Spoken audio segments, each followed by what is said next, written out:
15 ஆண்டுகளுக்கு NPP அரசை அசைக்க முடியாது. ஹட்டனில் தங்க சங்கிலியுடன் தப்பிச் சென்ற சந்தேக நபருக்கு விளக்கமறியல்.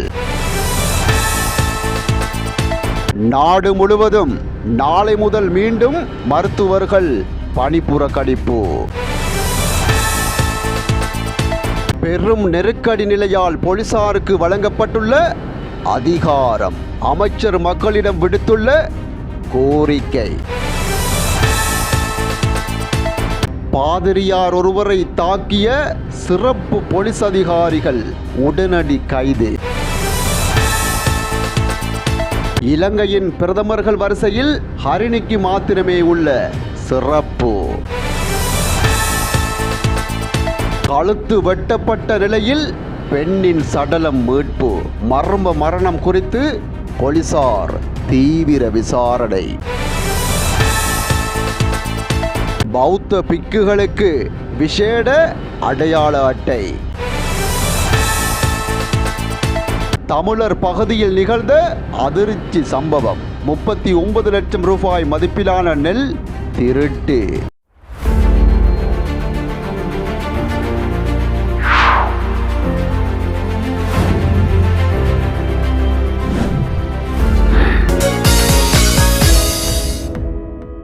அடுத்த 15 வருடங்களுக்கு தேசிய மக்கள் சக்தி அரசாங்கத்தை அசைக்க முடியாது என்று அமைச்சர் ராமலிங்கம் சந்திரசேகர் தெரிவித்துள்ளார். கொழும்பில் நடைபெற்ற நிகழ்வொன்றில் உரையாற்றுகையிலேயே அவர் இவ்வாறு குறிப்பிட்டுள்ளார். இதன்போது அமைச்சர் மேலும் கூறுகையில், தேசிய மக்கள் சக்தி அரசாங்கத்தில் ஊழல் மோசடிக்கு இடமில்லை. நாம் மக்கள் மத்தியில் உண்மையை கூறி செயல்படுகிறோம். எனவே எமது ஆட்சி தொடர்வதற்கு மக்கள் ஆணை வழங்குவார்கள். நவீன உலகை வெல்ல வேண்டுமெனில் கல்வி மறுசீரமைப்பு அவசியம். அதனை செய்வதற்கே அரசாங்கம் முயற்சிக்கிறது. எனினும் கல்வி மறுசீரமைப்பு நடவடிக்கையில் இடம்பெற்றுள்ள ஒரு பிழையை அடிப்படையாக கொண்டு ஒட்டுமொத்த மறுசீரமைப்பையும் குழப்புவதற்கு முயற்சிக்கிறார்கள் என்று அமைச்சர் ராமலிங்கம் சந்திரசேகர் தெரிவித்துள்ளார். ஹட்டன் பிரதான நகரத்தில் உள்ள ஒரு நகைக்கடையில் இருந்து ரூபா 2,89,000 மதிப்புள்ள தங்க சங்கிலியை எடுத்துக்கொண்டு தப்பிச் சென்ற நபருக்கு விளக்கமறியல் உத்தரவு பிறப்பிக்கப்பட்டுள்ளது. குறித்த சந்தேக நபர் நேற்று இரவு ஹட்டன் போலீஸ் நிலைய குற்றப்புலனாய்வு பிரிவின் அதிகாரிகளால் கைது செய்யப்பட்டுள்ளார். இந்த நிலையில் இன்று ஹட்டன் நீதவான் எஸ் ராமமூர்த்தி முன்னிலையில் பிரசன்னப்படுத்தப்பட்ட பின்னர் சந்தேக நபரை இந்த மாதம் 27ஆம் தேதி வரை விளக்கமறியலில் வைக்க நீதிபதி உத்தரவிட்டுள்ளார். பொகவந்தலாவ போலீஸ் நிலையத்துக்கு சொந்தமான கியூ தோட்டத்தின் மேல் பகுதியில் வசிக்கும் 42 வயதுடைய 3 பிள்ளைகளின் தந்தையான நபரே இவ்வாறு விளக்கமறியலில் வைக்கப்பட்டுள்ளார். நாடு முழுவதும் உள்ள அனைத்து அரச மருத்துவமனைகளிலும் நாளை முதல் மீண்டும் பணிப்புறக்கணிப்பு போராட்டத்தை ஆரம்பிக்க உள்ளதாக அரச மருத்துவ அதிகாரிகள் சங்கம் அறிவித்துள்ளது. முன்னதாக தற்காலிகமாக இடைநிறுத்தப்பட்டிருந்த இந்த தொழிற்சங்க நடவடிக்கை தற்போது மீண்டும் தொடரவுள்ளது. இந்த பணிப்புறக்கணிப்பில் ஒரு பகுதியாக மருத்துவமனைக்கு வரும் நோயாளிகளுக்கு மருந்துகளை வெளியில் உள்ள மருந்தகங்களில் வாங்குமாறு பரிந்துரைத்தல், தேவையான மருத்துவ பரிசோதனைகளை வெளியில் உள்ள தனியார் ஆய்வகங்களில் மேற்கொள்ளுமாறு நோயாளிகளுக்கு அறிவுறுத்தல் போன்ற செயல்பாடுகளிலிருந்து விலகுவதற்கு மருத்துவர்கள் தீர்மானித்துள்ளனர். அரசாங்கத்திடம் முன்வைக்கப்பட்ட கோரிக்கைகள் நிறைவேற்றப்படாததை கண்டித்து இந்த நடவடிக்கை எடுத்துள்ளதாக அரச மருத்துவ அதிகாரிகள் சங்கம் தெரிவித்துள்ளது.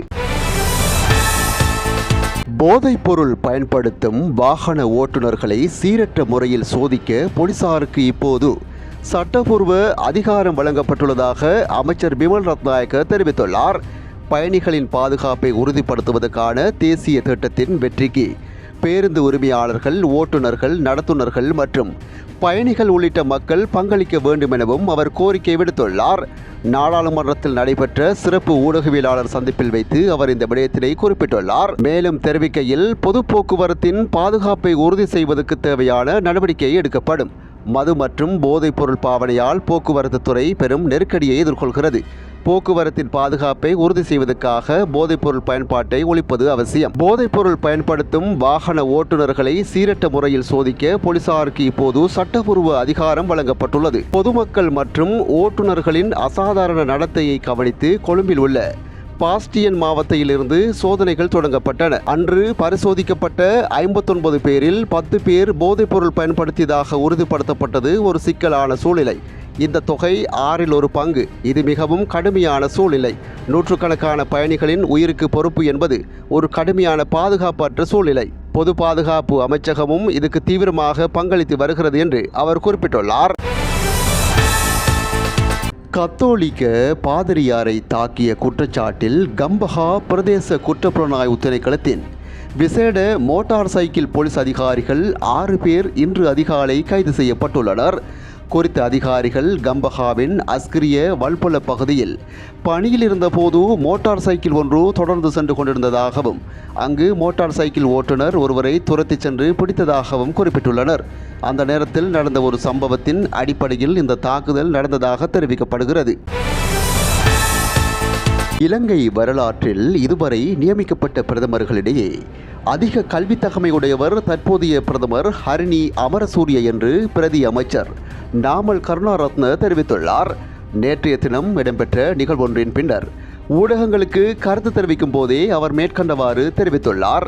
மேலும் தற்போதைய எமது பிரதமர் ஹரிணி அமரசூரிய ஒரு பல்கலைக்கழக விரிவுரையாளர் மற்றும் முனைவர் பட்டம் பெற்றவர் என்றும் பிரதி அமைச்சர் தெரிவித்துள்ளார். இந்த நிலையில் பிரதமர் ஹரிணியை குறிவைத்து நாட்டின் எதிர்க்கட்சிகள் முன்வைக்கும் ஆதாரமற்ற விமர்சனங்களை நாட்டின் அறிவார்ந்த மக்கள் ஏற்றுக்கொள்ளப் போவதில்லை எனவும் அவர் சுட்டிக்காட்டியுள்ளார். பௌத்த பிக்குகளை உரிய முறையில் அடையாளம் காணும் வகையில் அதிகாரபூர்வமாக ஏற்றுக்கொள்ளப்படும் ஒரு அடையாள அட்டையை அறிமுகப்படுத்தப்பட உள்ளது.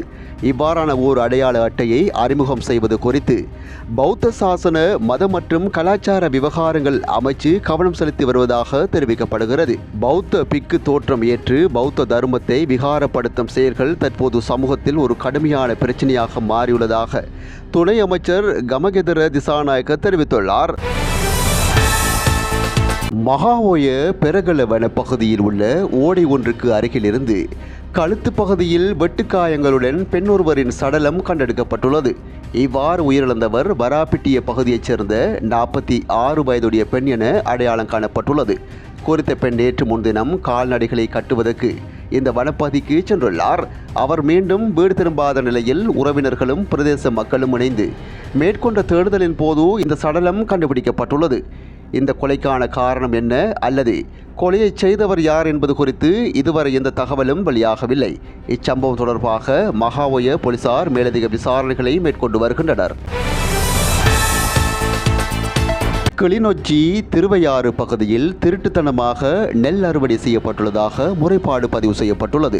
இந்த சம்பவம் தொடர்பாக கிளிநொச்சி போலீஸ் நிலையத்தின் விசேட குற்றத்தடுப்பு பிரிவில் நேற்று மாலை முறைப்பாடு செய்யப்பட்டுள்ளது. இதன்போது சுமார் 39 லட்சம் ரூபாய் பெறுமதியான 10 ஏக்கர் நெல் திருட்டுத்தனமாக அறுவடை செய்யப்பட்டுள்ளதாக தெரிவிக்கப்படுகிறது.